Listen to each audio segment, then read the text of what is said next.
Buongiorno a tutti, grazie di essere qui presenti in mezzo a noi perché oggi onoriamo la nostra montagna.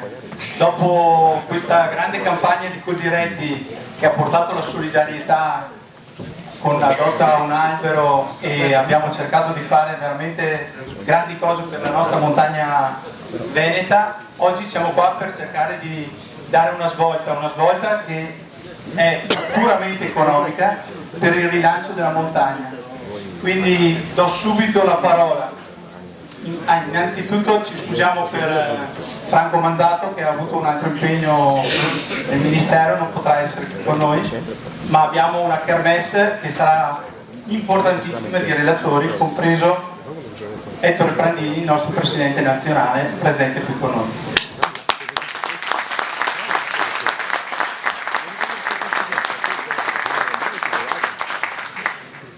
Do subito la parola a Alessandro De Rocco che introdurrà i lavori. Grazie Alessandro.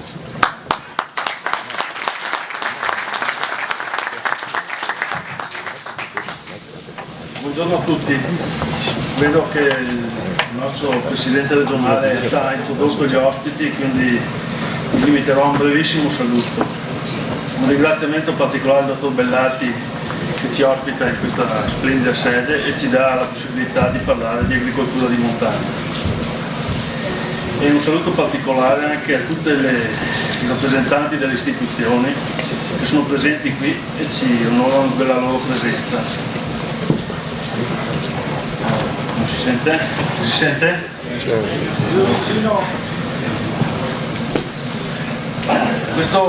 Questo convegno nasce dalla necessità che abbiamo riscontrato nel Consiglio di amministrazione di Coldiretti Belluno di trovare un'idea di qualcosa per il futuro.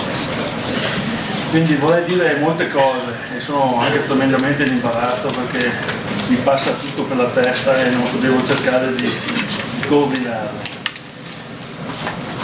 Quindi cercherò di essere il più conciso possibile e mi scuso se non riuscirò a essere perfettamente chiaro sui concetti perché sono molto complessi e può darsi che mi sfugga anche qualcosa.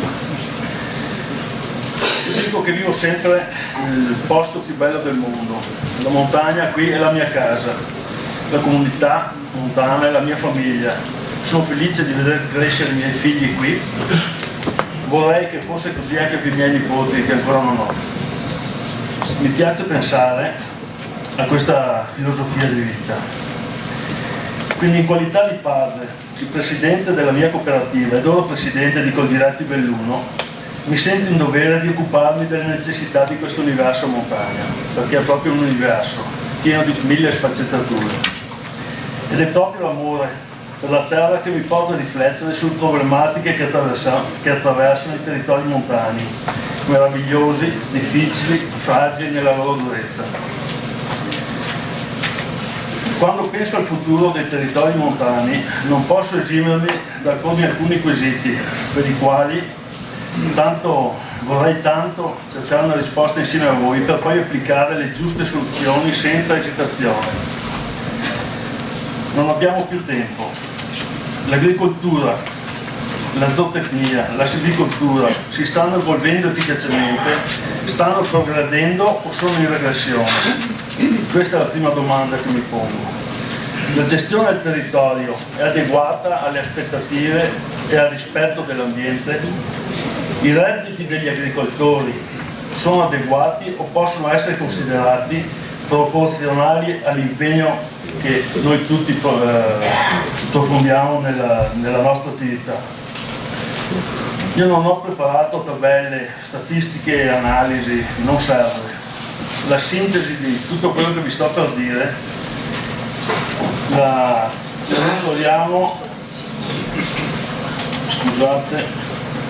ritroviamo in queste due foto che sto per mostrarvi qui alle mie spalle. Questa che vedete è la foto del mio comune negli anni 50. Vedete, le coltivazioni dappertutto.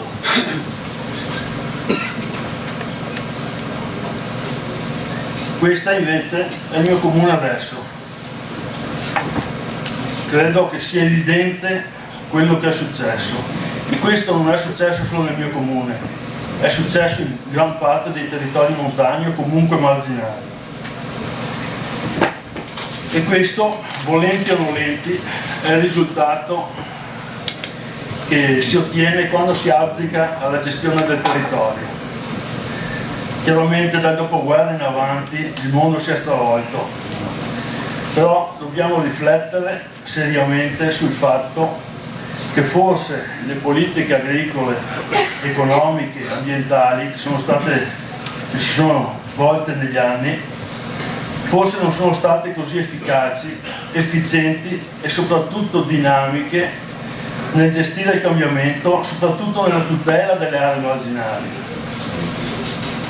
All'opposto, se leggiamo la situazione dalla parte dell'imprenditore agricolo, dobbiamo valutare fino a che punto le scelte aziendali che abbiamo fatto possono essere state pilotate dalle scelte politiche di sviluppo determinate dalla PAC, dai PSR, dai vari interventi di sostegno pubblico, dalle politiche ambientali, e quanto questi indirizzi che ci sono stati dati abbiano potuto influenzare e condizionare e modificare quello che poteva o doveva essere un percorso naturale più consono alle realtà delle zone montane, e quindi quali siano state le conseguenze riconducibili a questo percorso, per così dire, modificato. Penso si possa dire che in alcuni ambiti la PAC abbia avuto un'applicazione predatoria piuttosto che di sviluppo coerente con il territorio. Queste azioni, per forza di cose, esposte in estrema sintesi e sicuramente in maniera non esaustiva, poi eventualmente nel dibattito approfondiremo, si sono tradotte in aziende che chiudono, avanzamento del bosco, proliferazione selvaggia della fauna selvatica, dissesto idrogeologico, e con tutte le ripercussioni che ne conseguono, dirette e indirette, su tutto il territorio e su tutto il tessuto sociale. Queste ripercussioni hanno portato allo spopolamento di intere aree marginali, generando a cascata le note difficoltà socio-economiche a mantenere i servizi essenziali necessari a garantire la presenza dell'uomo.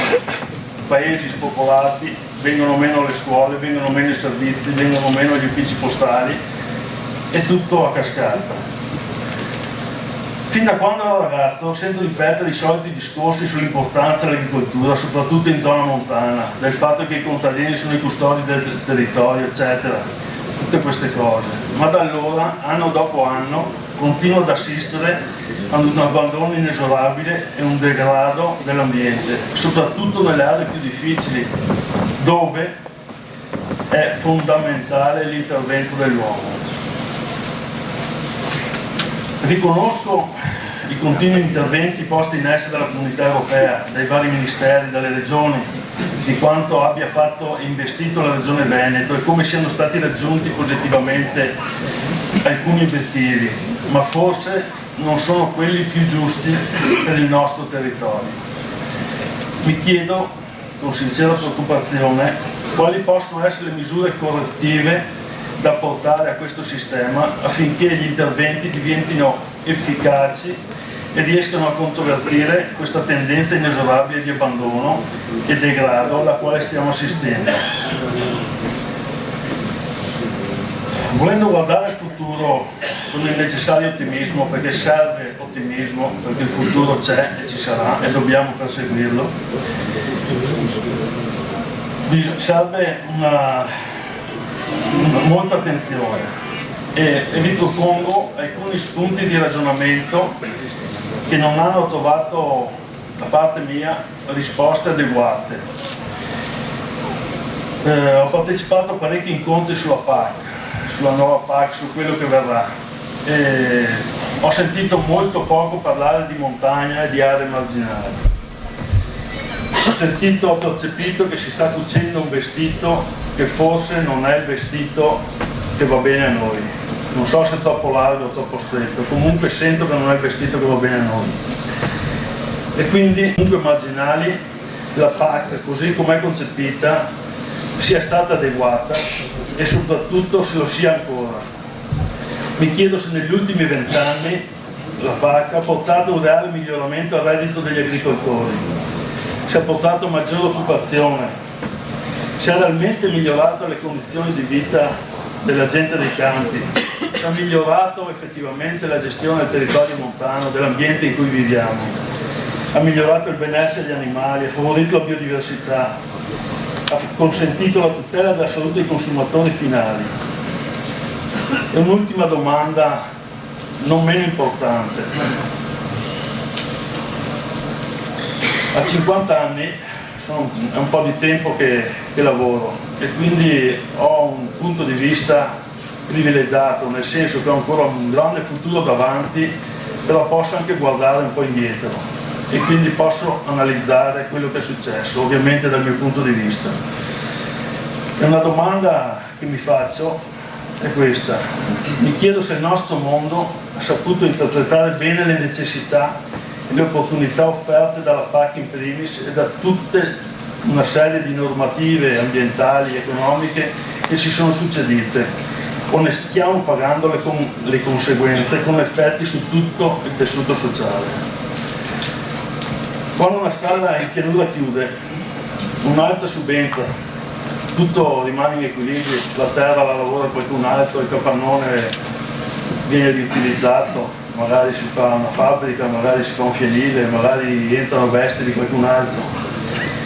Quando invece chiude una stalla di montagna, quasi sempre è una disfatta totale. E qua mi chiedo quindi qual è il vero valore di un'azienda di montagna, qual è il danno indiretto che ne deriva.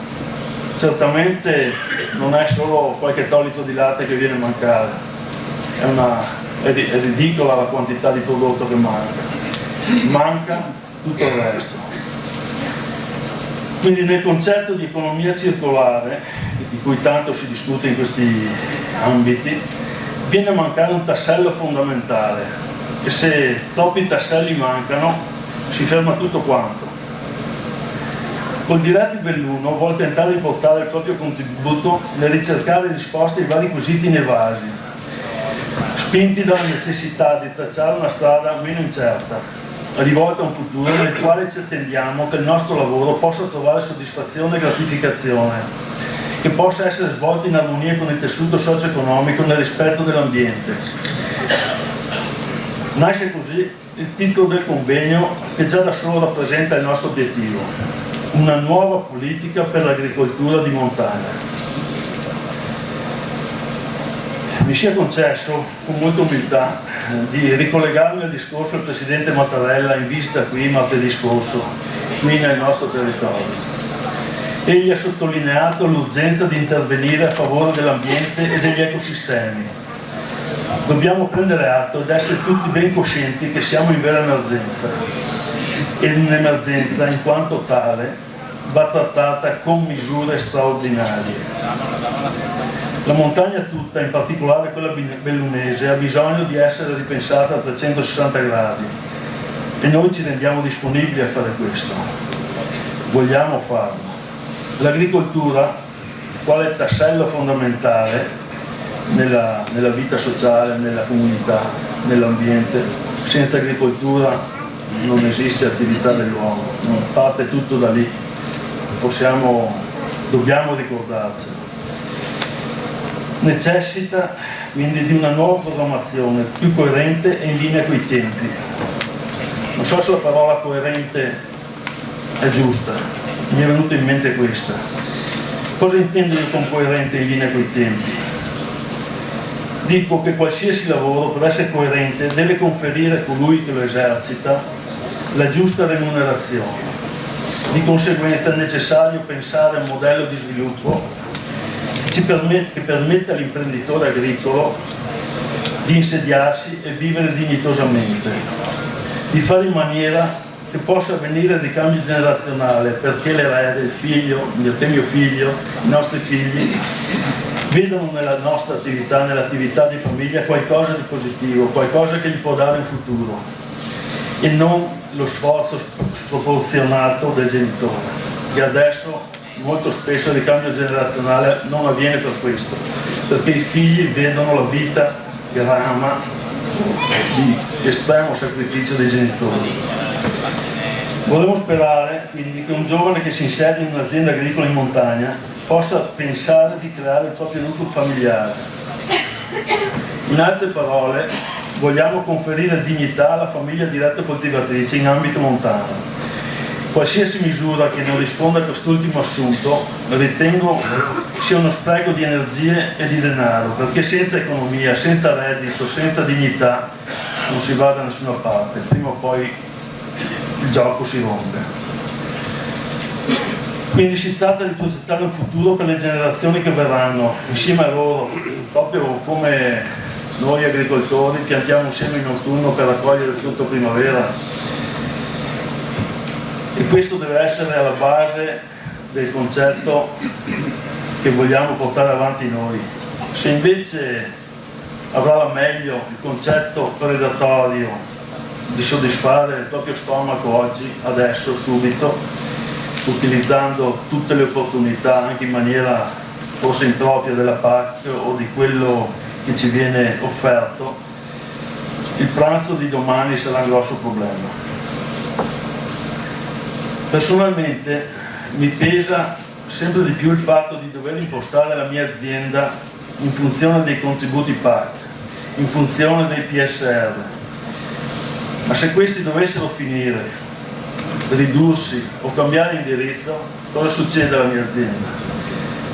Mi trovo con un router in mano perché non è stata calata nella realtà, nel contesto in cui deve vivere e prosperare. Quindi vorrei rovesciare questo concetto, vorrei che le politiche di sostegno fossero in grado di adattarsi a quello che è più coerente con le esigenze del territorio, dei tanti territori montani, che sono molto diversi tra loro. La Val Belluna è diversa dal Comelico, dal Cadore, dall'Alpago, dalla Lissinia, dalla Val Tellina. Quindi noi abbiamo bisogno di una politica e di un quadro regolamentare che sia elastico per gestire l'universo montagna di cui parlavo prima. Quindi il Consiglio di Coldiretti ha ritenuto di coinvolgere tutta l'organizzazione nazionale nello sviluppo di questo ragionamento, avviando in questa sede un percorso che dovrà coinvolgere tutte le parti sociali. Non possiamo farcela da soli, dobbiamo interfacciarci con tutti.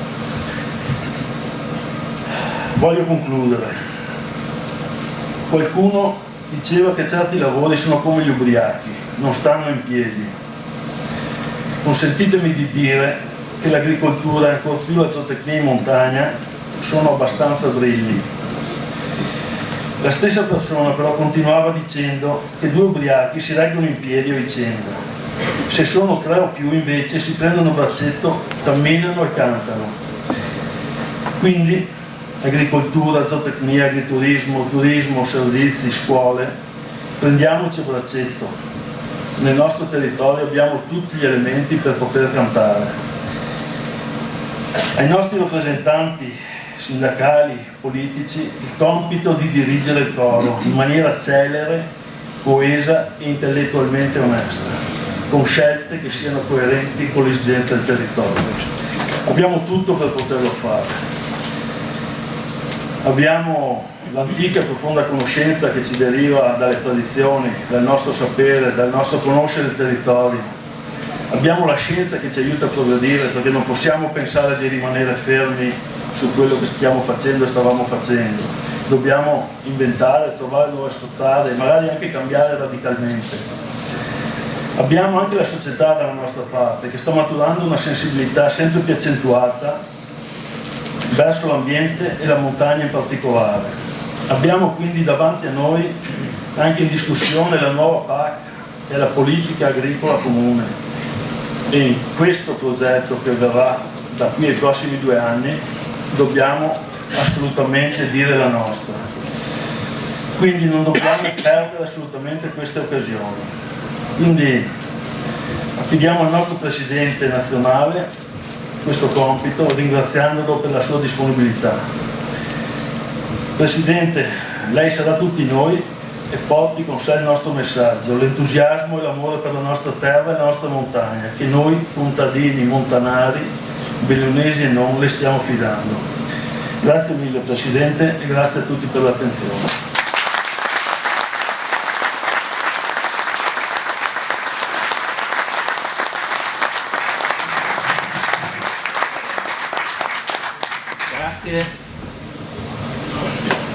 Grazie ad Alessandro De Rocco perché ci mette il cuore della sua montagna, veramente si sente in queste parole.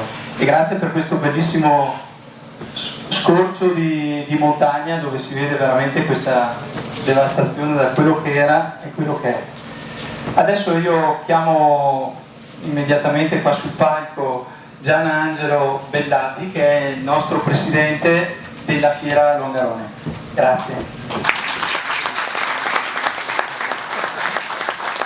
Grazie mille. Intanto sono io che ringrazio perché voi siete qua, quindi ho recepito i ringraziamenti di Coldiretti, ma in realtà noi siamo come Fiera felicissimi di ospitare questo incontro.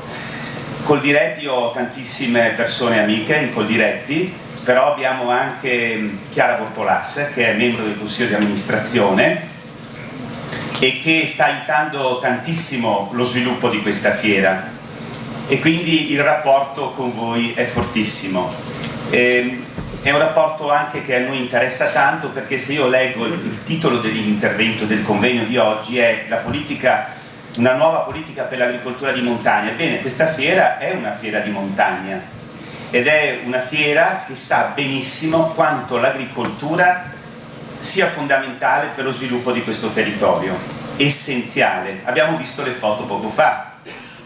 Mi è piaciuta anche la metafora dei tre ubriaconi, dei tre vivitori, no? Che si sostengono l'uno con l'altro, quindi che vuol dire lavoro di squadra, di cui ce n'è bisogno in queste zone. E poi oggi siamo con Agrimont, che è la fiera dell'agricoltura e della zootecnia di montagna, quindi siamo in pieno nel tema. Ma un'agricoltura di montagna che non è stata molto sostenuta in tutti questi anni. Alle domande che ha fatto il Presidente De Rocco poco fa, in generale sulla PAC, sulla politica agricola comune, voi sapete che la politica dell'agricoltura è stata la prima politica comune dell'Unione Europea, quindi una delle più importanti, alla quale negli ultimi anni hanno anche tolto via molte risorse con la scusa di portarle verso la ricerca e sviluppo tecnologico. Ebbene, se noi guardiamo quella foto, ma tante altre cose, questa politica agricola comune non ha fatto abbastanza. Quindi la mia risposta è, ahimè, negativa alle domande che ha fatto il Presidente De Rocco. E allora vorrei lasciare a voi, il mio è solo un intervento di saluto, però data l'importanza di questo incontro e la presenza di così importanti relatori, è un incontro anche a livello nazionale, ma si parla anche della PAC, della politica agricola comune, vorrei lasciare a voi diciamo tre messaggi, tre valutazioni, tre riflessioni. La prima riguarda il tema delle esenzioni fiscali, che era stato già accennato in questa fiera, anche nell'edizione ultima di Ricostruire, da parte del sottosegretario Manzato, il quale l'ha posto come un obiettivo importante. Doveva essere qui anche per l'inaugurazione della fiera a mezzogiorno, ma ha avuto un impegno all'estero e non è potuto venire, ma ha citato il punto fondamentale, no, delle esenzioni fiscali, perché la riflessione che io faccio è: sono importanti i contributi, ma attenzione, le imprese più piccole sono, meno tempo hanno per rispondere ai progetti, più è facile avere esenzioni fiscali che automaticamente si possono immettere nella propria dichiarazione di reddito. Quindi una riflessione sul tema esenzioni fiscali come obiettivo importante da raggiungere per lo sviluppo dell'agricoltura in generale di montagna. Poi un altro aspetto riguarda, vedete, il discorso della qualità.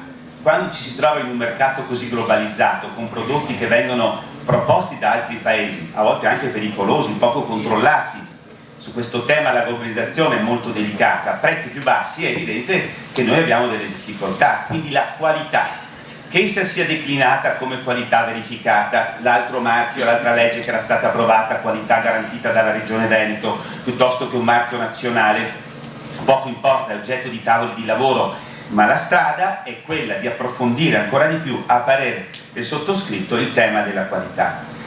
E per ultimo, tutto questo, voi sapete, l'abbiamo detto poco fa, passa, e lo dico soprattutto a livello nazionale, passa per una lobby europea.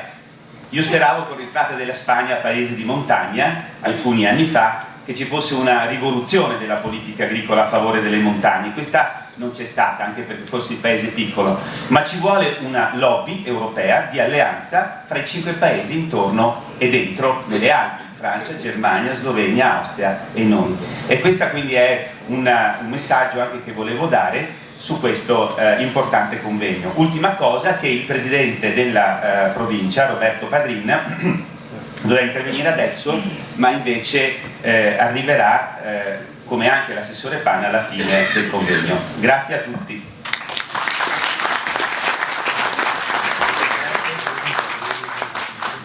Grazie mille. Io direi che il fatto che ci sia così tanta rappresentanza, soprattutto nel mondo politico, e qui mi riallaccio al nostro ministro dell'agricoltura, che ha voluto veramente essere sostituito da Franco Manzato, e dal nostro Giampaolo Vallardi come presidente della Commissione Agricoltura del Senato, questo ci porta ad avere una importanza di quello che è il convegno di oggi. Tenete presente che il nostro governatore del Veneto, Luca Zaia, ha mandato una lettera importantissima di valorizzazione di questo convegno, perché penso che da qui parta quello che è l'economia della montagna veneta. Quindi do subito la parola al Presidente della Commissione Agricoltura del Senato, Giampaolo Vallardi.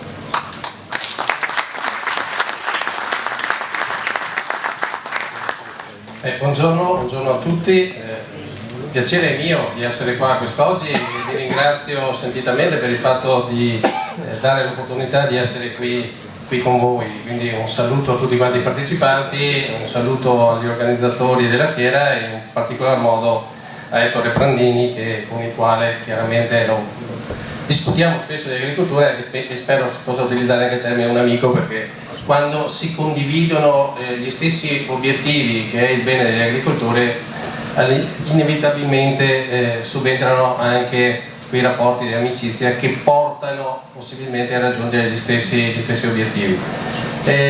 Parliamo di agricoltura di montagna e una nuova agricoltura di montagna. Io allargherei questo titolo: nuova agricoltura per questo paese, non solo per la montagna ma per tutto il paese.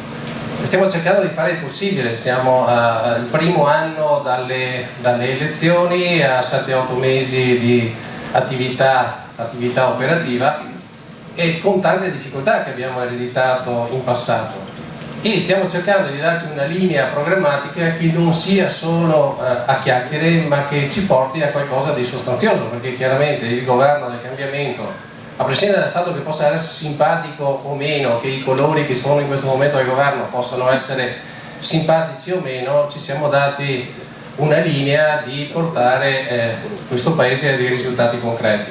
E chiaramente l'agricoltura, quale pilastro fondamentale dell'economia di questo paese, non può che essere uno dei temi sui quali questo governo cerca di portare l'attenzione, ma anche portare chiaramente dei risultati. E in questo devo dire che il nostro ministro Centinaio si sta adoperando parecchio, e soprattutto, visto che parliamo di montagna, parliamo anche di turismo, il fatto di quella abbinata, all'inizio anche un po' criticata, di aver unito il Ministero dell'Agricoltura con il Ministero del Turismo, credo sia stata una scelta vincente. La montagna va preservata, lo sentiamo dire spesso, lo abbiamo sentito dire. È chiaro che però quello che poi si è visto nella realtà non è che la montagna sia sempre stata così amata, a chiacchiere, a parole sì, però abbiamo visto che la montagna inevitabilmente per 1000 problematiche ha portato a un spopolamento di questi territori. E quindi una delle prime cose che ci siamo posti come obiettivo, come governo, era quella di far sì che la gente possa rimanere, quella che c'è già, e possibilmente possa anche ritornare. Per far questo bisogna dare la possibilità a chi in questo momento ama la montagna, ma soprattutto a chi vive in montagna e da sempre in questi territori, di poter rimanere e di dare un futuro ai propri figli. Chiaro che tra mille difficoltà ci siamo impegnati, abbiamo avuto anche l'evento sfortunato di quello che è successo alcuni mesi fa, che ha messo anche a dura prova ulteriormente questi territori, però credo che questo governo abbia fatto il possibile assieme alla Regione Veneto, assieme alla Protezione Civile, intervenendo massicciamente, non solo dal punto di vista della Protezione Civile, che approfitto anche dell'occasione per ringraziare, ma anche con interventi cospicui dal punto di vista economico-finanziario, proprio per intervenire subito in uno di quei territori che credo anche, inutile dirlo, è patrimonio immateriale dell'umanità, perché siamo nella terra anche delle Dolomiti e quindi va particolarmente attenzionata.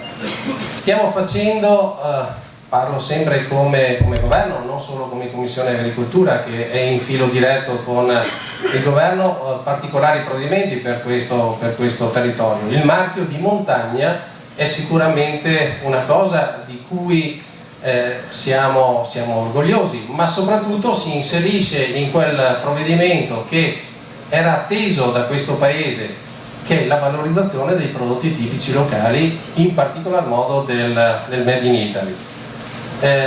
Che si parla di Made in Italy in questo Paese, e mi rivolgo anche a Coldiretti perché è una battaglia che abbiamo sempre fatto al di là della politica, tutti quanti assieme, sono 13 o 14 anni che parliamo di Made in Italy, ma che sia riusciti a farlo diventare legge di questo Paese ci siamo riusciti da un mese e mezzo, e questo è sicuramente, credo, un grande risultato, un grande successo per questo territorio, per questo governo, ma soprattutto per la montagna, perché al di là del marchio di montagna io penso che se riusciamo con il Made in Italy, combattere la contraffazione, combattere l'Italian sounding, che a seconda di chi poi fa i conteggi comunque vale per questo Paese una perdita dai 60 ai 90 miliardi di euro, io credo che un provvedimento come quello del Made in Italy sia sicuramente un qualcosa di grandissima importanza per questo territorio e anche per la montagna, che sicuramente di riflesso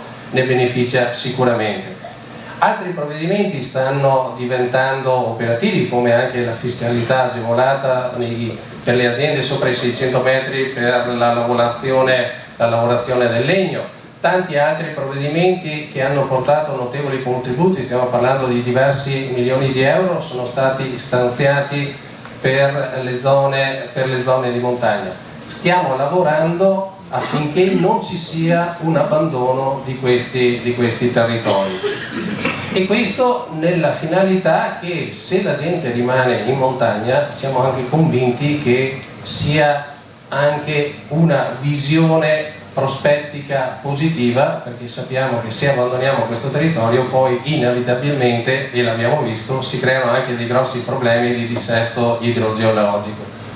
Prevenire è meglio che curare, ci hanno sempre insegnato, e abbiamo visto che l'abbandono della montagna, l'abbandono dei boschi ha portato inevitabilmente a conseguenze negative. Quindi vogliamo che la gente rimanga in montagna, ma soprattutto riesca a dare un futuro ai propri figli. Tanti altri provvedimenti siamo addirittura d'arrivo, alcuni li abbiamo appena iniziato. Ho visto qui quello che è il vostro giornalino, definiamolo così, si parla di etichettatura, si parla di blockchain, si parla di valorizzazione dei prodotti locali, si parla anche di biologico. Ne parlavo prima con il vostro presidente Ettore Prandini, è stata licenziata per il momento alla Camera dei Deputati il provvedimento sul biologico. È sicuramente un qualcosa che ci piace, ma che va anche modificato, perché poi sul carro del biologico ci salgono un po' tutti quanti. Io credo che già i prodotti di montagna siano un prodotto biologico fine a se stesso. Dobbiamo anche stare attenti che in questo Paese non possiamo far diventare tutto biologico, perché poi qualcuno se ne approfitta, e soprattutto poi si importano dei prodotti che sono, a detta di chi li ha prodotti negli altri paesi, soprattutto nei paesi dell'est, sono biologici, poi effettivamente di biologico ce n'è poco. Quindi anche lì va trovata la giusta dimensione, però io sono convinto che il prodotto di montagna sia già un prodotto biologico per eccellenza, un prodotto da par suo. Quindi anche questo provvedimento, che alla Camera dei Deputati è stato licenziato circa un mese fa, sicuramente va tarato nella giusta maniera per dargli anche una giusta dimensione. Tutto questo lo stiamo facendo chiaramente non da soli. Una nuova modalità di ragionamento che abbiamo adottato è quella di non fare i provvedimenti fini a se stessi solo nelle varie commissioni o come governo, ma li stiamo concertando sempre assieme alle associazioni di categoria, e non solo perché siamo qua oggi con questa platea di Coldiretti. Io devo dire che Coldiretti è sempre stata sentita e che fino ad oggi abbiamo portato avanti degli obiettivi comuni.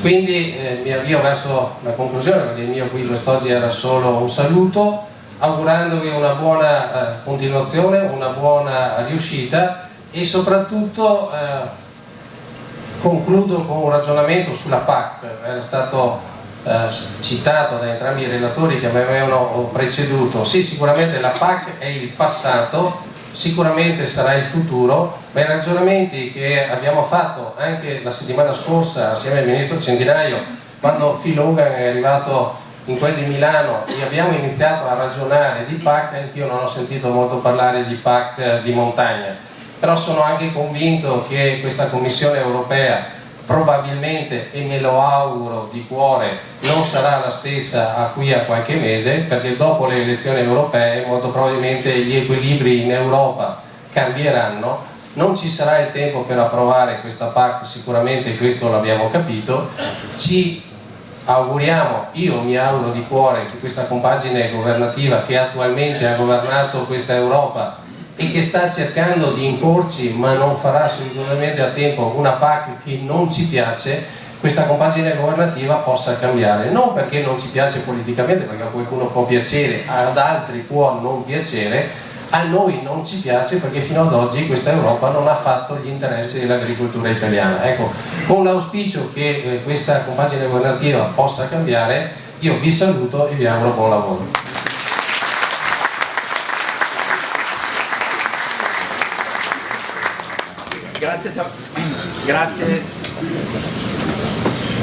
Grazie a Giampaolo Vallardi, Presidente Commissione Agricoltura del Senato, per l'impegno e anche per i saluti che ha portato in questo bellissimo convegno. Adesso la parte passa ai nostri tre tecnici, e qui vorrei le Borà di Stefano, responsabile politiche economiche di Coldiretti. 15 minuti per singolo intervento, in modo che riusciamo a essere brevi, concisi e a rispettare i tempi. Grazie. Grazie, buongiorno a tutti. Si è parlato tanto di PAC questa mattina, la si è citata tante volte, proverò a entrare un po' nel dettaglio rispetto a quello che si è detto. Una cosa sicuramente, rispetto anche, si citava la Spagna, rispetto anche a soggetti magari che escono, il Regno Unito vi ricordo che è sempre stata la principale oppositrice di PAC, perciò il Regno Unito e l'Inghilterra di PAC non ne voleva sentire, perciò probabilmente ci sarà anche un clima da quel punto di vista anche migliore per cambiare questa PAC, questa proposta di politica agricola che da un punto di vista tecnico ha molti difetti e soprattutto non parla di montagna, questa proposta della Commissione europea. Da qui anche il tema che ci siamo posti come Coldiretti. Abbiamo costituito nei mesi scorsi, proprio in vista dell'appuntamento di oggi, un gruppo tecnico tra tutte le regioni dell'arco alpino, dal Piemonte alla Lombardia, al Friuli, al Veneto, e abbiamo perciò fatto un'analisi di questa proposta della Commissione e abbiamo perciò ricavato anche una serie di punti. Il primo punto, partendo anche dall'analisi, che la montagna è il 35% del territorio nazionale è della montagna, cioè il 35%, perciò è un tema nazionale, non è un tema solo provinciale della provincia di Belluno, ma è un tema nazionale, e anche se la popolazione è una popolazione ridotta perché solo il 12% secondo l'Istat risiede in queste aree.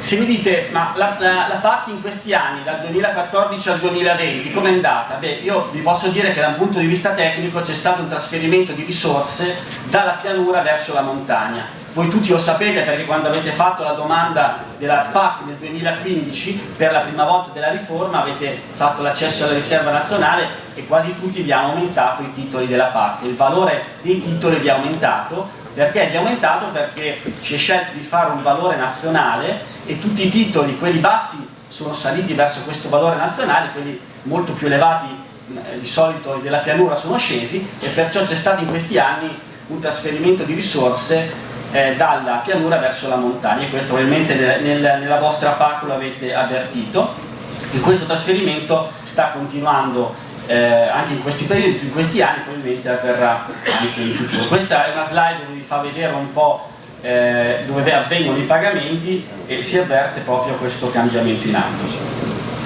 La proposta della Commissione è una proposta anche che lì alla fine le risorse della PAC, guardate, arrivano tutte dall'Unione Europea, almeno quanto riguarda i pagamenti diretti. Poi per quanto riguarda lo sviluppo rurale c'è un cofinanziamento nazionale. Beh, prevede una riduzione del 10% complessiva che rispetto allo sviluppo rurale invece il 14%, perciò va a incidere di più sul piano di sviluppo rurale, in questo caso il piano di sviluppo regionale. Perciò prima di tutto quando si parla di PAC, infatti non si chiude, dico un'altra cosa, la politica agricola comune non si chiuderà prima della chiusura del bilancio della Commissione Europea e dell'Unione Europea per i prossimi anni, perché prima si chiude il bilancio pluriennale, quanti soldi ci sono, e poi si va a chiudere la PAC. Comunque questa proposta vede un taglio della PAC mediamente del 10%.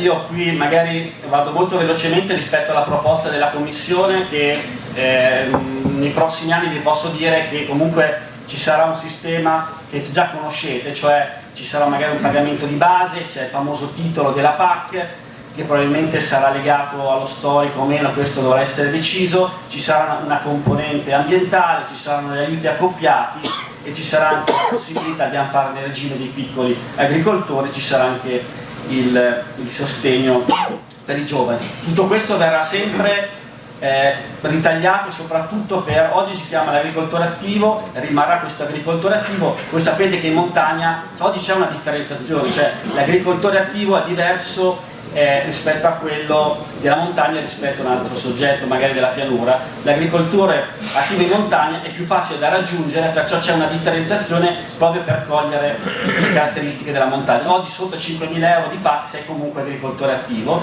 invece regole diverse vanno utili. Perciò probabilmente queste regole per definire l'agricoltore ci dovranno essere comunque, devono essere bilanciate anche rispetto alla montagna. Il sistema, anche qui, un'altra delle cose probabilmente importanti, perché visto ormai si sta quasi certa che la proposta della Commissione doveva partire dal 2021, perciò in teoria il 31 dicembre del 2020 i vostri titoli della PAC venivano stracciati, perciò probabilmente ci sarà anche un periodo transitorio, si andrà avanti di qualche anno, e perciò la cosa che vi posso dire è che comunque quando andate a fare i contratti di affitto per le vostre aziende, cercate di fare dei contratti di affitto che comunque vi prendano dal 2020 fino al 2023, perché quelli probabilmente saranno gli anni in cui si farà il ricalcolo dei titoli, perciò probabilmente questa è una cosa importante quando si vanno a fare questi contratti.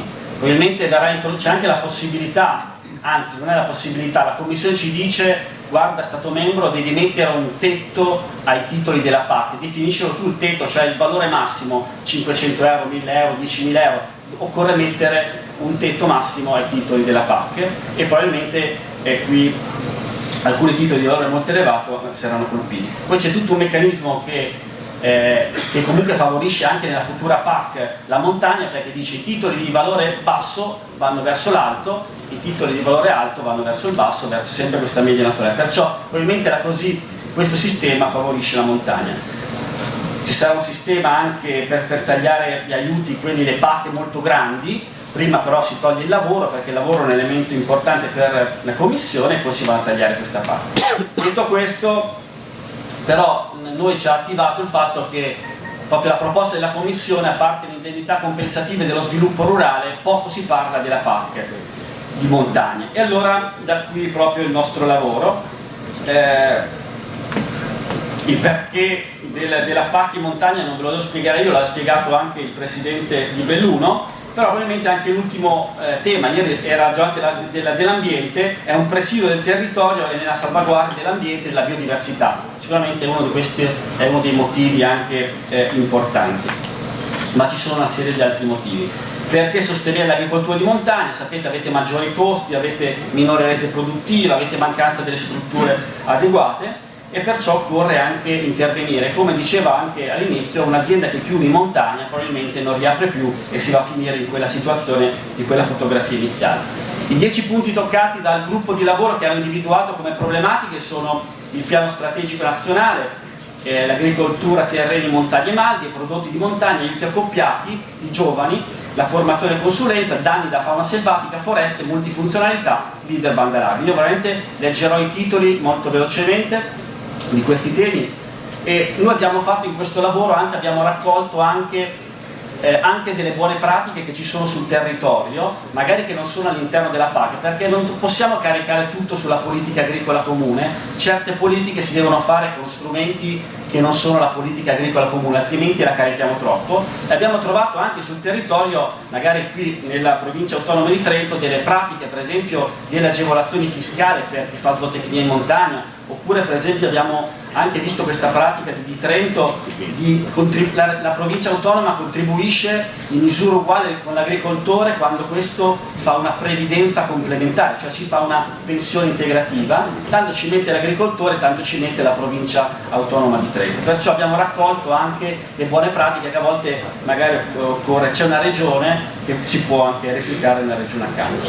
La prima è quella di chiedere nel piano strategico nazionale un piano per la montagna, cioè all'interno noi dovremo programmare la prossima PAC in un modo integrato, facciamo all'interno di questo piano strategico nazionale un momento specifico per la montagna, e poi dovremo andare a definire anche un periodo transitorio, perché se vi ho detto che la PAC nel 2020 comunque, per quanto riguarda i vostri PSR, si chiamano PSR 2014-2020 e quelli 2020 comunque finiscono, perciò i PSR dovranno trovare un periodo transitorio, cioè come facciamo nel 2021 per il PSR? Facciamo le vecchie regole con i nuovi soldi, oppure perciò dovremo trovare anche per la montagna, dovremo trovare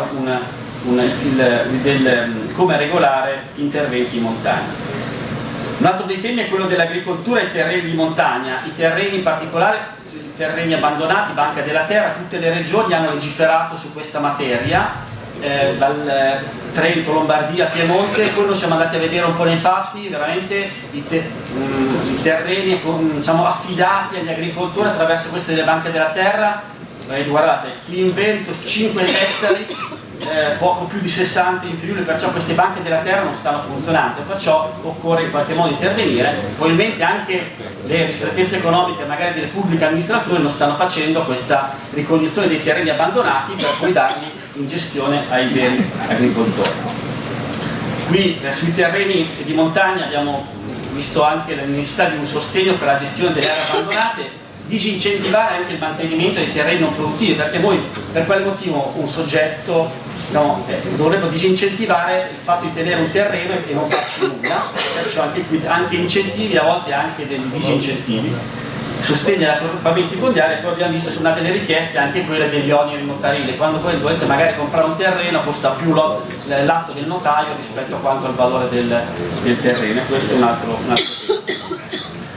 Sul PSR probabilmente occorre fare delle misure del PSR anche per il ripristino dei pascoli abbandonati e dei terreni abbandonati. Oggi però la Commissione Europea ti dice: guarda, quando fai il ripristino di questi terreni e pascoli abbandonati, per l'amor del cielo devono essere ad uso non produttivo. C'è ancora nella testa un po' della Commissione Europea che tutto deve essere un po' conservazione, no? Non produttivo. Invece qui, diciamo così, occorre invece cambiare questa logica della Commissione e dire no, io riprendo un vecchio pascolo magari abbandonato per uso produttivo. Questo è un po', Gabriele, insieme che abbiamo trattato le foreste. Anche nelle foreste siamo passati da una mera conservazione al tema della gestione attiva. Dietro quella parola lì ci sta il fatto di fare qualcosa.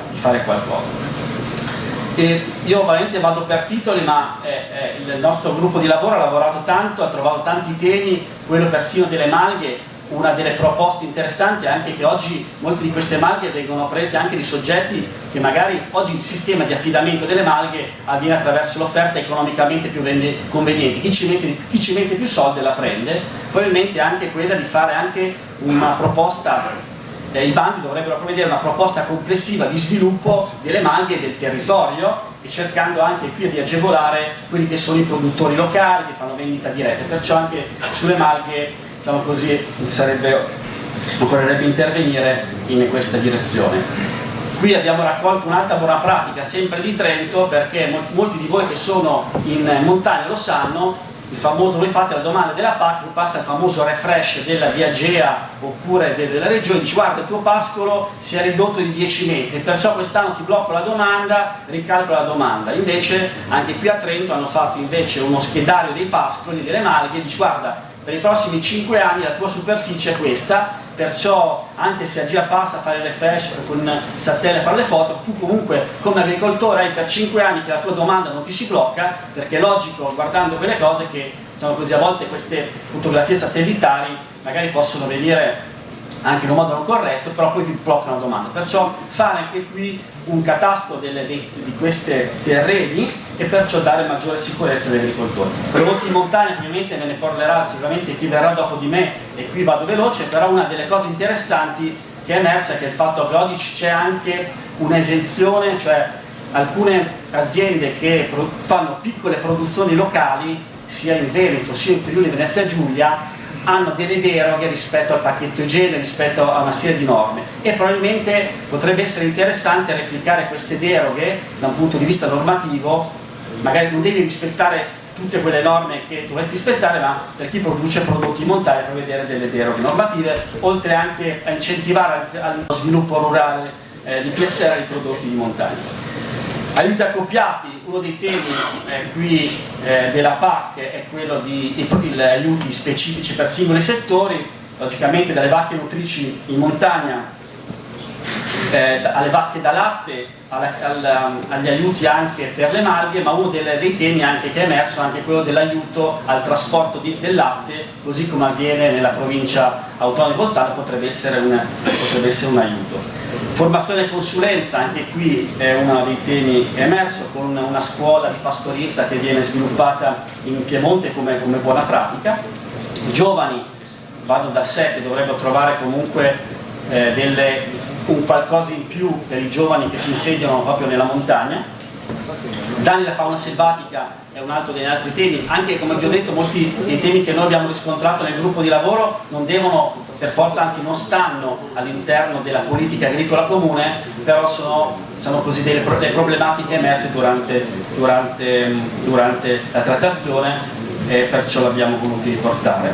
Un altro dei temi è quello delle foreste, che ovviamente ne parlerà Gabriele dopo di me. Multifunzionalità è un altro tema, anche qui multifunzionalità in montagna vuol dire campagna amica, vuol dire, ma soprattutto legare il famoso binomio agricoltura, turismo sostenibile. Questo probabilmente è quello che è emerso. Mi sta scadendo il tempo, vado solo qui all'ultima slide, e perciò sono in zona quella, pochi secondi. Leader e banda larga. Probabilmente noi quando abbiamo fatto questo gruppo di lavoro non è che ci siamo visti, abbiamo fatto in videoconferenza, ci siamo visti sempre spesso, ma tutti quanti dalla loro postazione, da chi c'era a Milano, chi c'era a Belluno, chi c'era a Sondrio, perciò l'abbiamo fatto in banda larga, ma per fare la banda larga, per fare queste conferenze, queste riunioni serviva perciò la banda larga, e perciò anche qui la banda larga è un tema, non va finanziato nella PAC, ma ve lo voglio riportare. Poi l'altro tema che è emerso è quello dei leader. Oggi ci famosi GAL.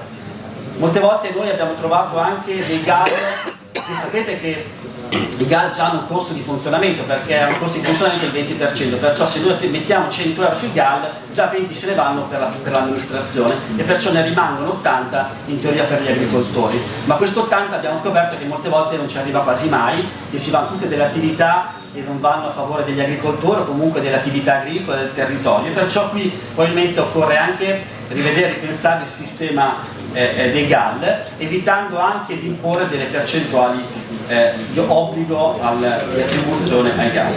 Grazie per l'attenzione.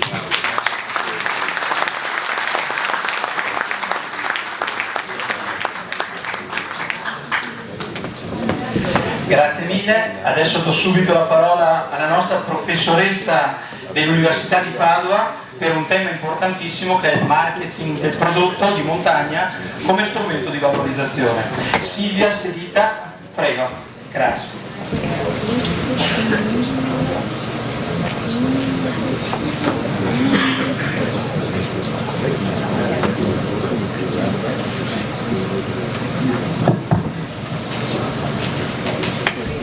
No.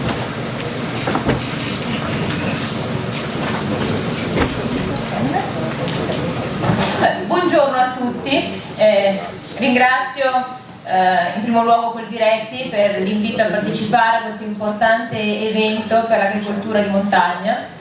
Io sono Silvia Sedita, afferisco al Dipartimento di Scienze Economiche e Aziendali presso l'Università di Padova.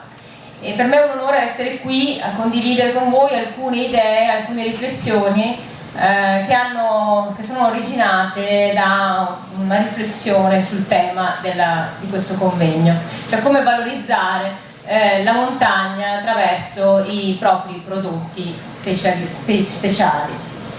Quindi il contesto è quello, come sappiamo tutti, di un territorio piuttosto difficile, che non può seguire le regole di altri territori come quelli di pianura, dove le cose sono più facili, ma ci sono delle caratteristiche specifiche, geomorfiche, climatiche, sociali, che non garantiscono di applicare quegli standard che noi applichiamo in altri contesti.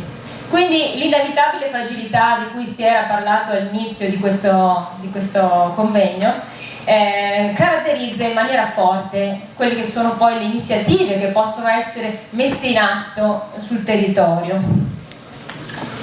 Come si è visto, la Comunità Europea, l'Europa, attraverso politiche di sviluppo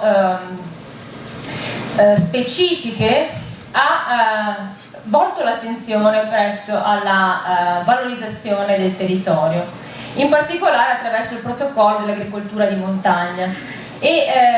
Questo fa capire come il territorio montano sia al centro poi delle politiche anche europee è auspicabile anche che uno sviluppo del territorio montano sia accompagnato anche a un'interazione tra sia gli attori che compongono l'ecosistema montano sia poi anche altri ruoli, istituzioni come l'università, come altri centri che possono poi interagire per strutturare delle iniziative specifiche anche attraverso il beneficiare di alcuni programmi europei dedicati allo sviluppo delle aree alpine o delle aree transfrontaliere. Quindi è anche auspicabile un intervento attivo da parte di tutti gli attori del territorio per riunirsi e per affrontare una progettualità comune che può beneficiare anche quindi dei finanziamenti dedicati dall'Europa.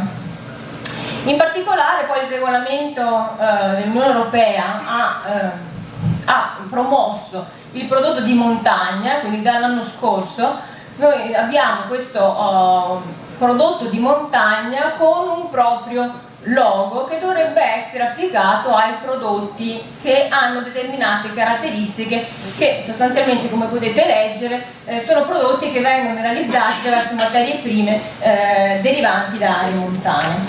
Però qual è la conoscenza di questo logo prodotto di montagna? Qual è la capacità di comunicazione di questo logo? Cioè i loghi sono molto importanti nel marketing perché generano un rapporto tra consumatore e prodotto, tra consumatore e azienda, innescano questi processi di identificazione tra consumatore e prodotto. Però è importante veicolare certi messaggi attraverso il logo e l'unico modo per farlo è rendere questo logo più vicino al consumatore. Come possiamo rendere questo logo più vicino al consumatore? Dobbiamo pensare quindi a instaurare un rapporto più diretto con quello che è il nostro mercato finale. I temi chiave quindi che sintetizzano secondo me questo mio intervento sono da una parte il problema dell'informatizzazione delle imprese. Come abbiamo visto, la diffusione della banda larga è molto scarsa, impedisce anche un'informatizzazione delle imprese agricole. Dall'altra parte il tema delle coltivazioni biologiche, di cui si è già discusso, la vendita diretta che avvicina il consumatore al produttore, l'e-commerce, conseguente quindi all'informatizzazione delle imprese, e il networking e la capacità di fare rete tra gli attori del territorio. Se noi andiamo a vedere i dati dell'informatizzazione, i dati a disposizione sono quelli dei due censimenti 2000-2010, dove si vede che in Italia le aziende agricole informatizzate sono ancora molto poche, rivestono il 4% circa del totale, e in particolare queste sono le aree centro-settentrionali. Ma il dato chiaramente riflette uno spunto per un investimento ulteriore in questa direzione. Poi le coltivazioni biologiche, se andiamo a vedere i dati ISTAT 2010 che illustrano la percentuale di superficie coltivata con metodo biologico, vediamo apparire alle prime posizioni le regioni del sud, trovando quindi completamente scoperte le regioni del nord. Dobbiamo capire se questo riflette effettivamente quello che sta accadendo nelle regioni del nord, oppure se ci debba essere un intervento più massivo nella sensibilizzazione nei confronti di una certificazione biologica che sempre più è considerata importante da parte del consumatore, perché veicola appunto il messaggio della sostenibilità del prodotto di qualità, della certificazione di un valore aggiunto che chiaramente si trasferisce poi nel prezzo del prodotto. Per quanto riguarda la vendita diretta, noi chiaramente pensiamo a questa vendita diretta nel momento in cui il produttore assume il controllo delle funzioni di marketing. La vendita diretta chiaramente pone fine all'intermediazione, quindi disintermedia il processo che lega il produttore al suo mercato finale, garantendo la possibilità anche di imporre quindi dei prezzi più elevati e un riconoscimento molto più importante della qualità e del valore del prodotto offerto. Ed è un elemento caratterizzante perché rende capace il consumatore di conoscere appieno il prodotto e il produttore di conoscere quali sono i gusti del consumatore, e rendersi quindi partecipe attraverso un'interazione produttore-consumatore della creazione di prodotti nuovi, anche resi possibili attraverso la co-creazione, quindi questo processo di co-creazione tra produttore e consumatore. Il coinvolgimento quindi del consumatore nella realizzazione di nuovi prodotti e di nuovi servizi legati al prodotto diventa un fattore molto importante. Secondo, questi sono dati chiaramente che probabilmente se li guardassimo adesso sarebbero leggermente cambianti, ma se guardiamo il trend 2000-2010 non troviamo grandissimi mutamenti. Troviamo che le aziende agricole che fanno vendita diretta a livello nazionale sono al 2010 il 26%, crescono del 3% tra il 2000 e il 2010, adesso avremo probabilmente un dato con il nuovo censimento maggiore, però comunque è possibile crescere di più. In Veneto l'incidenza della vendita diretta è molto bassa e l'unica provincia che fa eccezione è la provincia di Treviso, e le aziende che utilizzano l'e-commerce, le aziende agricole che utilizzano l'e-commerce sono veramente uno spunto rispetto alla molteplicità delle presenze sul territorio.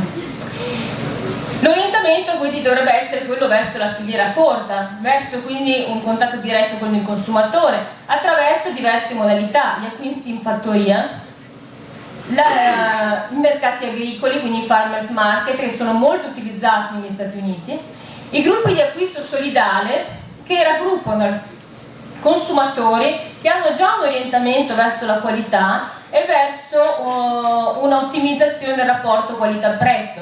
Quindi si tratta, non so se siete familiari con il tema dei gas, si tratta di cooperative che raggruppano consumatori che desiderano acquistare prodotti che hanno determinate caratteristiche di sostenibilità, di certificazione di qualità, certificazione biologica e così via. Quindi il contatto tra la cooperativa gas e il produttore potrebbe essere anche questo una modalità per far arrivare al consumatore un prodotto di qualità direttamente, senza intermediari. Poi abbiamo i distributori di latte crudo, sono un'altra modalità molto gettonata nelle aree di pianura. L'e-commerce, anche qui abbiamo tutto un mondo da scoprire. Da scoprire perché se noi guardiamo la vendita diretta per zona altimetrica troviamo che la vendita diretta in montagna rappresenta il 14%, mentre in pianura già il 23%, quindi già la montagna parte svantaggiata nella propensione all'utilizzo di una vendita diretta. Per quanto riguarda l'e-commerce, lo strumento è molto poco usato. Un canale molto poco usato. Chiaramente quando uno pensa e-commerce dice ma io devo avere dei volumi importanti. Beh, non è detto, perché potrebbe essere anche una e-commerce che è una piattaforma che raggruppa diverse imprese nel territorio e che mettono quindi a sistema le diverse risorse che provengono dalle diverse aziende. Come per esempio il caso di Bottega dell'Alpe, una piattaforma di e-commerce nata in Piemonte, che però si promuove come vetrina di iniziative e prodotti di montagna e potrebbe anche accettare un intervento e contributo da parte di aziende che stanno anche in altri territori alpini. E questa piattaforma non è solo per vendere i prodotti, ma è anche per promuovere iniziative sul territorio, iniziative che possono chiaramente anche essere orientate alla proposizione di offerte integrate che coniugano turismo, sentieri enogastronomici, fattorie didattiche e chi più ne ha più ne metta. Quindi l'idea di integrare attraverso un sistema di offerta complesso quello che sono i valori del territorio di montagna. Se io vi parlo del caso Melinda, dite vabbè, Melinda è un caso di successo, un caso difficilmente imitabile, ma quello che vogliamo cogliere da questo caso è il fatto che più imprese si sono messe a sistema per cooperare e per creare un consorzio che è riuscito a spingere moltissimo il prodotto non solo sul mercato italiano ma anche sui mercati internazionali. Quando parlo di mercati internazionali, nel caso di Melinda il successo non è solo il mercato europeo ma anche il mercato extra UE, la Russia, i mercati arabi e così via. Quindi l'estensione di questa internazionalizzazione verso mercati extraeuropei rappresenta un nuovo canale di sbocco da seguire.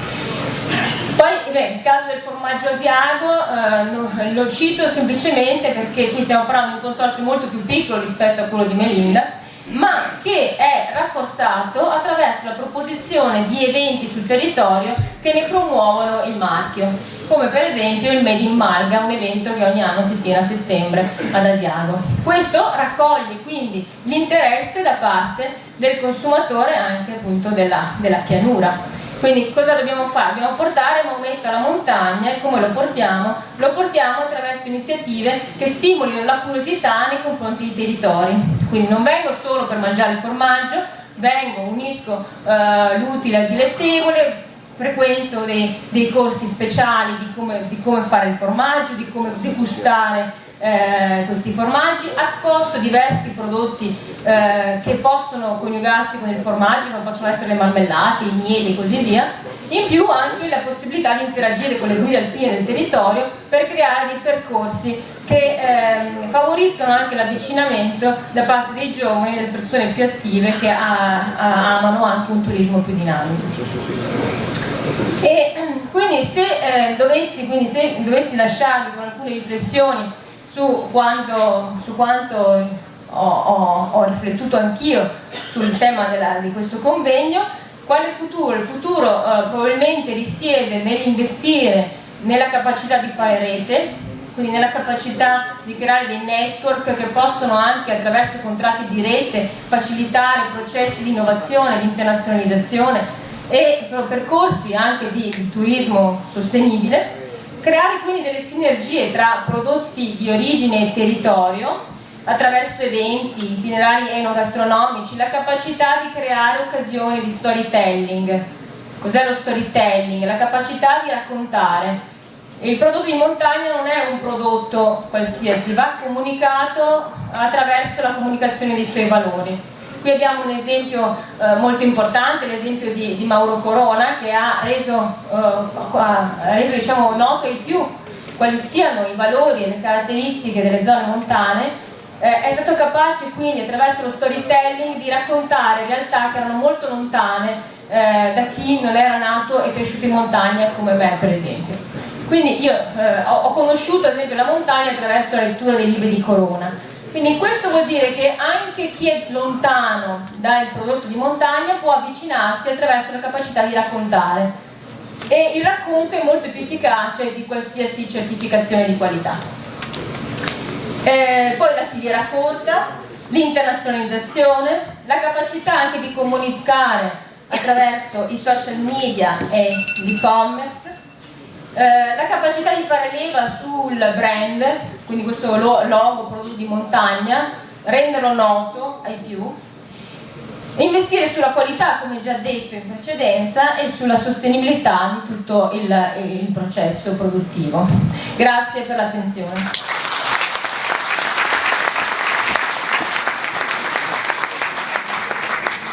Grazie alla professoressa Silvia Sedita, veramente grazie, un bellissimo intervento. Adesso passo subito la parola a un grande professionista della montagna, che è Gabriele Cagliari, presidente di Federforeste.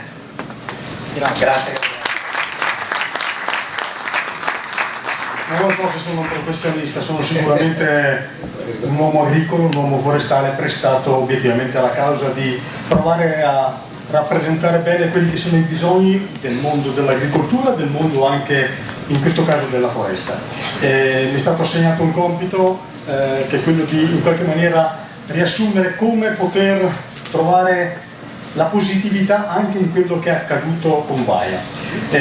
Io parto da cercherò di rimanere nei tempi, parto da due dati che sono emblematici, importanti, sui quali va attentamente riflettuto. Allora, il bosco, la superficie coperta da bosco in Italia ormai è oltre un terzo della superficie totale. Ha superato la superficie agricola. Riflettiamo dopo se è un bene o un male. Questo è comunque il dato ad oggi. Il nostro paese è un paese importante dal punto di vista dell'utilizzo di legno, dal punto di vista anche dell'esportazione poi di manufatto in legno. E quindi ci sta che ha bisogni di tanto legno. Risulta difficile comprendere però comunque perché con una superficie così estesa noi importiamo oltre l'80% di quello che è il legno che noi abbisogniamo, del fabbisogno che abbiamo, che si va dal cippato al legno da violino, tutto quello che volete. Ecco, sono due dati che mal si conciliano e che vanno in qualche maniera interpretati, spiegati, ma soprattutto obiettivamente corretti, perché noi abbiamo la possibilità di correggere questi dati alla luce, io credo, di un capitale, di un patrimonio importantissimo che è il bosco che abbiamo, sul quale però vanno accesi i riflettori. Bene, i riflettori ci sono accesi, sono ancora accesi, però vanno mantenuti accesi, perché la vicenda Vaia ha toccato voi, il vostro territorio, ha toccato il mio, ha toccato altri territori, ha sicuramente toccato la sensibilità poi della società civile, ma sapete come sono queste cose, o le tieni accese o in qualche maniera poi anche il decisore politico si dimentica qualche volta di quello che è accaduto. Cosa è successo? È successo che anche i boschi migliori, i nostri boschi migliori, i vostri, Altopiano d'Asiago piuttosto che i nostri della Val di Fiemme, sono andati giù come i diritti, quindi hanno dimostrato che anche i boschi migliori, quelli che noi consideravamo i più robusti, più forti, forse anche i più validi economicamente, sono andati giù, ripeto, come perilli, e hanno dimostrato tutta la loro fragilità rispetto ad un elemento che non va assolutamente sottovalutato rispetto alla riprogrammazione e al capire come riportare in auge i nostri boschi e come coltivare quelli che non sono ancora andati giù, soprattutto. Il cambio del clima.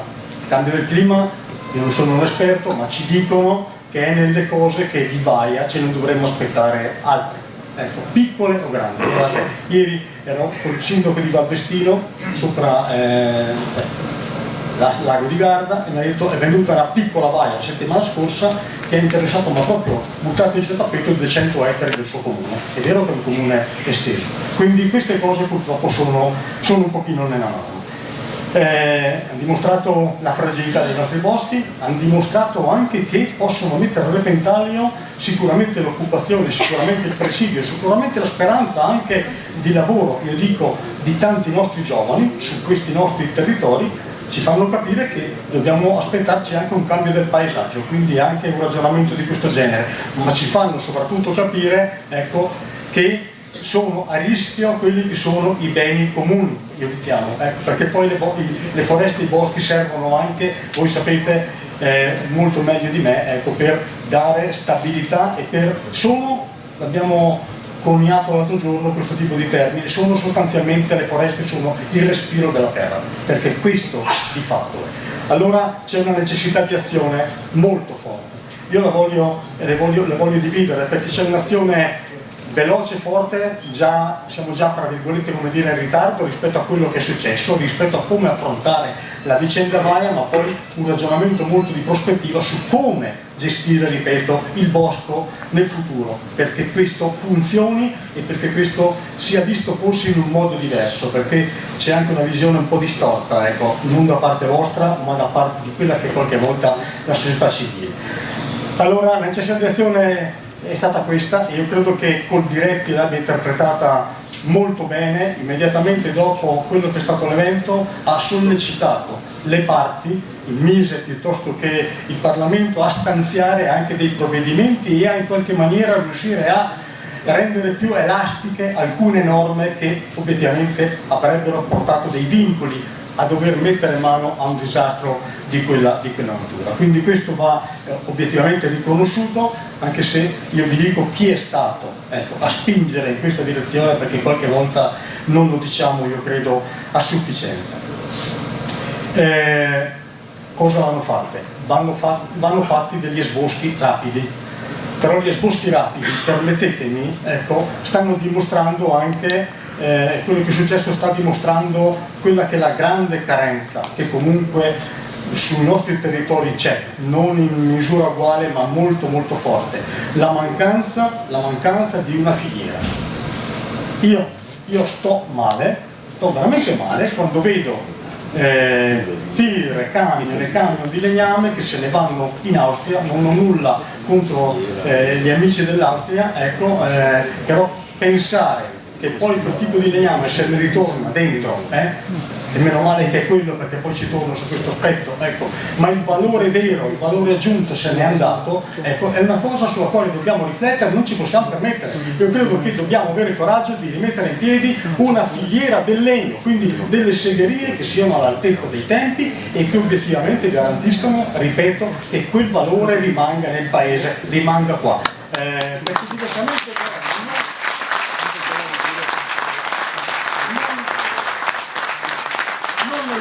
non lo usciamo. Poi io credo con l'aiuto del supporto dell'università, della ricerca, di tutto quello di chi ne sa più di noi, obiettivamente va velocemente deciso anche cosa fare in quei territori. E io credo che ci debba essere il coraggio di riportare ad agricolo una serie di territori che si sono praticamente imboschiti, perché per effetto dell'abbandono, per effetto di tantissime cose. Perché guardate, abbiamo per fortuna tanti giovani che credono anche nell'agricoltura ancora, e abbiamo bisogno di prati e abbiamo bisogno di pascoli. Questo è un qualche cosa però che deve essere partire con convinzione. Guardate, da noi, io vi dico in Trentino perché conosco molto meglio la mia terra che non le altre, è partita bene all'inizio questo tipo di visione e già adesso c'è tutta una serie di soggetti che dicono no, addirittura il bosco lo lasciamo là così perché la natura faccia il suo corso. Non caschiamo in questo tipo di equivoco, non ce lo possiamo secondo me permettere. Dovremmo anche decidere poi, io credo velocemente, se pensiamo di rimboschire una parte sicuramente, con che tipo di essenze fate, perché probabilmente anche su questo una riflessione molto forte e molto laica deve essere fatta. E su questo io credo che il mondo agricolo, quello vivaistico in particolare, possa essere di grande supporto, di grande aiuto nell'andare a coadiuvare quelle che sono le giuste gelosie forse che il sistema pubblico ha dal punto di vista di garantire che siano essenze locali. Ci mancherebbe pure. Noi non vogliamo sostituirci al loro lavoro, le facciano nascere le sementi, come dicono loro, come noi potremmo, noi agricoltori, potremmo obiettivamente con dei contratti, io credo, di coltivazione che si possono fare, garantire che nel 2003 saranno pronte 3 milioni di piantine, nel 2004 5 milioni, adesso sparo dei numeri, però guardate che qua serve una programmazione forte e il coraggio di agire.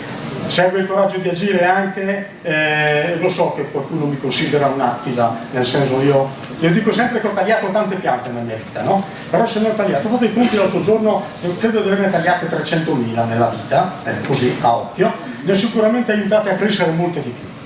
Allora io dico, non è una cattiveria quella che dico, ma da questa disgrazia prendiamo lo spunto per aprire anche della viabilità diversa in quelle foreste, che forse prima erano scempio pensarci, entrare, ma adesso, visto che dobbiamo comunque entrare di brutto in quelle foreste, programmiamole per cui fra 50 anni, fra 60 anni, quando qualcuno taglierà quelle piante, sia agevolato.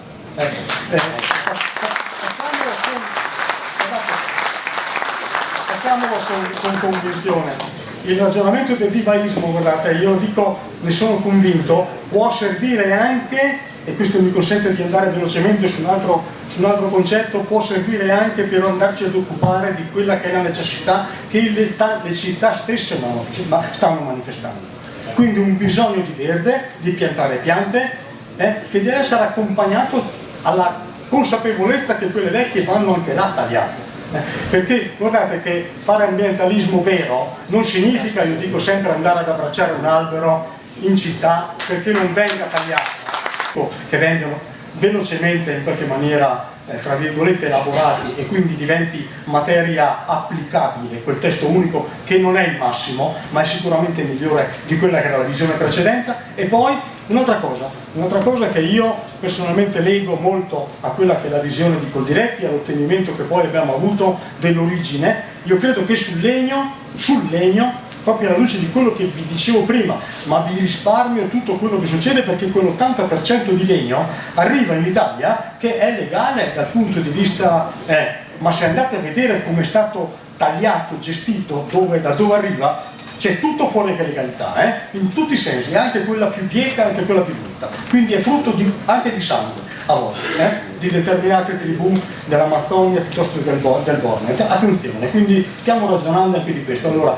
io non dico che il legno non debba entrare in Italia, io dico che il nostro legno deve essere valorizzato di più. E allora serve che si costruisca, perché è possibile, una carta d'identità dei migliori legni italiani. Per cui ci sia la certezza che se io mi compro la casa, e anche qua va cambiato il modo pian piano di intendere l'edilizia.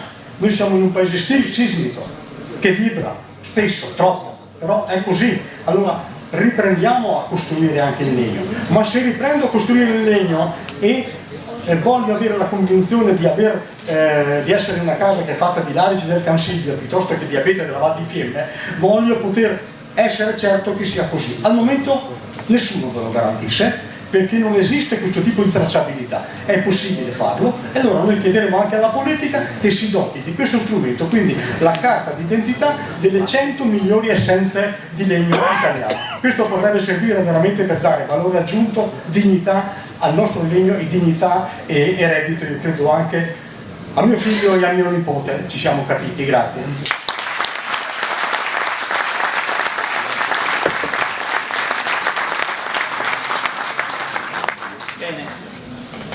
Darei la parola a Paolo Saviane, che è il senatore di Alparo, che è proprio qua di casa, presidente del Mondo dei Confini, in modo che ci fa un saluto e una parola. Grazie. Grazie a tutti dell'invito. Io sono venuto proprio per ascoltare quelle che sono le esigenze dei Coldiretti dell'agricoltura, che sicuramente l'agricoltura è uno strumento non tanto di redditività ma necessario per mantenere la gente in montagna, quindi per mantenere l'ambiente, un ambiente pulito e curato. Non posso non allacciarmi, essendo nel settore del legno, ovviamente all'ultimo intervento, nel rimarcare quanto già detto, che noi pur avendo tantissimo bosco purtroppo importiamo l'80% del legno. Noi siamo grandi utilizzatori, abbiamo i migliori trasformatori del legno, però effettivamente noi oggi stiamo assistendo, e a seguito anche dell'evento Vaia verrà ancora maggiormente accentuato, vedere questi camion che oltrepassano le Alpi, vengono lavorati e ritornano a noi. Pensiamo solo a quanto inquinamento, quanto CO2 questi camion immettono nel nostro ambiente, nell'atmosfera, per capire quanto sia anche dannoso sotto l'aspetto ambientale questa carenza che purtroppo noi negli anni, questi ultimi 20 anni abbiamo avuto, perché prima noi ci trasformavamo tutto il nostro legno, c'erano le nostre segherie, oggi non è più possibile. Io credo che economicamente sia quasi insostenibile a livello privato, come può essere un po' anche l'economia di montagna, possa essere rilanciata la filiera del legno solo sotto l'aspetto privato. Quindi ci deve essere appunto un intervento della politica. La politica purtroppo è lenta, sono il primo a dirlo, pur essendo adesso ho questo nuovo dall'anno scorso, questo nuovo incarico e mi sto rendendo conto, collaboro tantissimo con il presidente Giampaolo Vallardi per quanto riguarda e con Franco Manzato e anche con il ministro Gianmarco Centinaio per dare tutti quei consigli necessari che possono andare incontro a quelle che sono appunto le esigenze della filiera e anche di tutto l'altro settore dell'agricoltura in montagna. Quindi io il mio massimo impegno sono qua per ascoltare, soprattutto per portare quelle che sono le istanze dell'agricoltura di montagna. Auguro a tutti quanti un buon lavoro e un buon proseguimento. Grazie a tutti.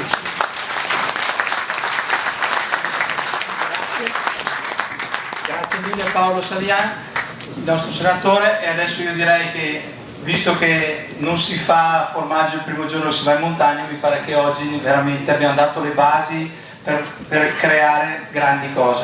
Do immediatamente la parola, e ne sono onorato, al nostro presidente Ettore Prandini, presidente Coldiretti Nazionale.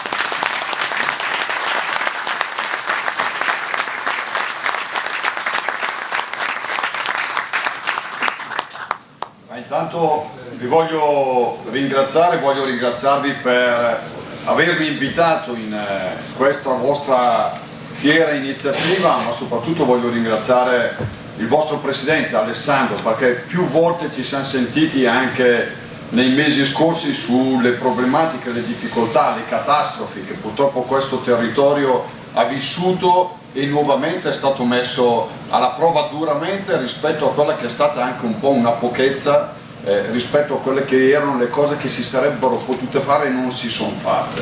Ne ha parlato Gabriele prima per quanto riguarda la filiera del legno, però è inutile che guardiamo al passato, iniziamo a creare le condizioni perché ci sia una prospettiva di futuro diversa. E quello Alessandro sottolineava l'importanza del ruolo dell'agricoltura in montagna. Io dico che non ho bisogno che mi venga sottolineato eccessivamente, venendo io da una provincia dove più del 30% del suo territorio è coperto e fatto dalla montagna e dall'agricoltura di montagna. E devo dire che a me dà un po' fastidio quando si parla di agricoltura di montagna come un aspetto di carattere sociale.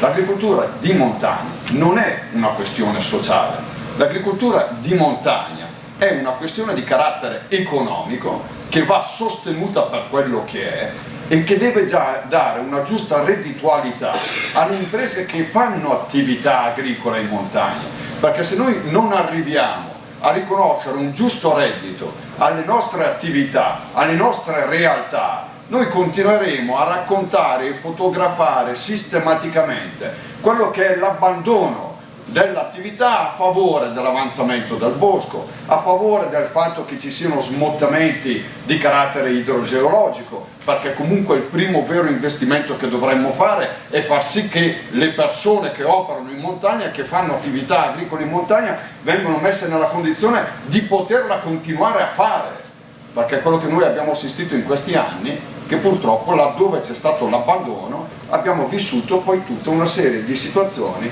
che hanno avuto una ricaduta sia in termini economici ma soprattutto anche in termini ambientali su quelle che sono state le dinamiche dei territori stessi.